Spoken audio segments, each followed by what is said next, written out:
Race 4 on the card, the first leg of the first jackpot. It's a maiden plate for fillies and mares over 2,100 metres. The race due off at 2:30. Before we get into our discussion, let's share with you our interview with Alison Wright and a rerun of number 7, Ananoba's last performance. Lady of my life has been a bit disappointing, or very disappointing actually. You know, she's a half-sister to Flitchity by far. We're going to give her one more chance on the grass. We've put blinkers on. Her work with the blinkers was good, so we're hoping for improvement.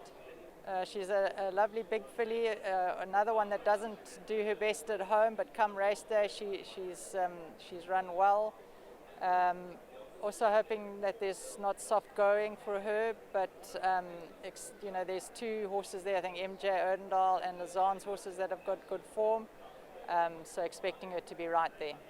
Golden Delight is towards the outside. Abbey Wood has come right out to put in a claim. Behind that one there is Gone Platinum, and then comes Fourth Dimension, Hatter on the inside. Coming down to the 200-metre marker now. Ananoba on the inside, and now Abbey Wood is putting in a claim. Down the inside, Global Appeal, and Laurel Lane is still right there. Global Appeal, Abbey Wood's coming powerfully on the outside, going to get up. Abbey Wood won it. Second, maybe Laurel Lane, Ananoba.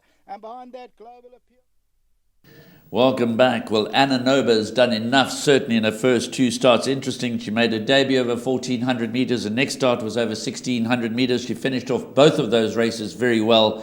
She steps up to 2,100 metres, and being a daughter of Wiley Hall out of a mare by Al Mufti warrants she should relish the extra ground. But we'll get back to Ananoba. Jermaine Maharaj makes number 13, Top Me Up Holly, his best bet on the card. I thought she faces quite stiff competition from both Ananoba and Cooper Trooper. Interesting, Lazan won that race with Abbey Wood when beating Ananoba, so she'll have a pretty good idea of what it takes to beat Ananoba with Cooper Trooper. Significant jockey booking for Cooper Trooper, Anton Marcus. Nikki Patel retains a ride on Ananoba, and of course Lyle Hewitson retains a ride on Top Me Up Holly. Is it a three-cornered contest, or do we have to throw in Tony Nassers? We're still bruised from what happened on Wednesday when Sun Tracks came through to win.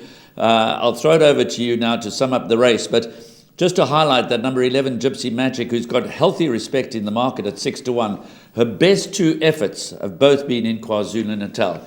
So is it a three-cornered contest or a four-cornered contest? Well, we all know by now that we take multiple perms. To answer your first question, it does look to be a three-cornered contest between 7 Ananoba, 8 Cooper Trooper, and 13 Top Me Up Holly.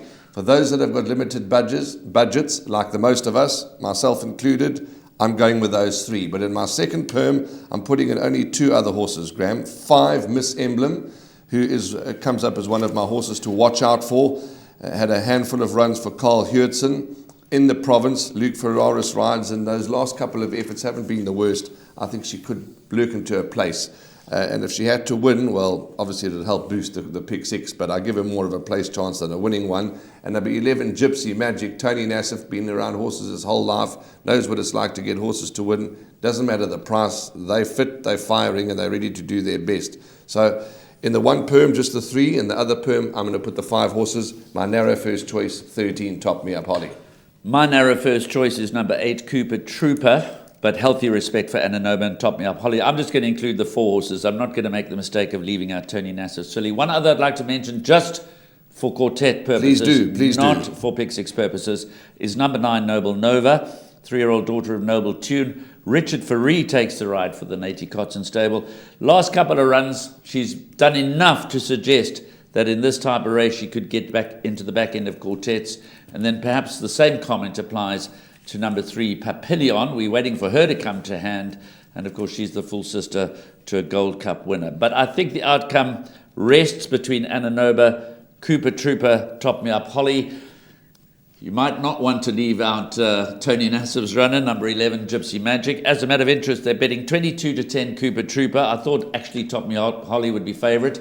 Top Me Up Holly is at 3-1. Ananoba 4-1. Gypsy Magic 6-1. You can write your own ticket about the balance. That's race 4. Maiden plate for fillies and mares over 2,100 metres. First leg of the first jackpot.